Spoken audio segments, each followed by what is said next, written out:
আমরা অন্তর্বর্তীকালীন সরকারের কাছে আবদার জানাতে চাই, আপনি বৃদ্ধ বয়সে বুড়া বয়সে ক্ষমতা পেয়েছেন, কথা বলেন ঠিক কিনা? আর ক্ষমতাও প্রায় শেষের দিকে, আর মাত্র 2-3টা মাস আছে, কথা বলেন ঠিক কিনা?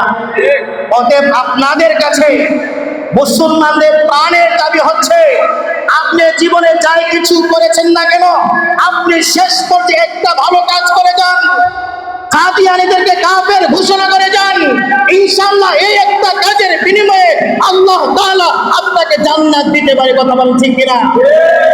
ক্ষমতা বারবার আসে না, যেহেতু ক্ষমতা পেয়েছেন অতি সর্বশেষ একটা ভালো কাজ করে যান, ইনশাআল্লাহ এই কাজের উসিলায় আপনার নাম স্বর্ণ করে ইতিহাসের পাতায় লেখা থাকবে, কথা বলেন ঠিক কিনা? অন্তর্বর্তীকালীন সরকারের কাছে আমাদের আবদার থাকবে, এই কাদিয়ানীদেরকে অমুসলিম ঘোষণা করতে হবে, কথা বলেন ঠিক কিনা? মুহতারাম হাজিরিন, এখন একটা কথা হলো, সরকারে যদি ঘোষণা না করে ওরা কি মুসলমান হবে? হ্যাঁ, সরকার ঘোষণা করলেও কাফের, ঘোষণা না করলেও কাফের, কথা বলেন ঠিক কিনা?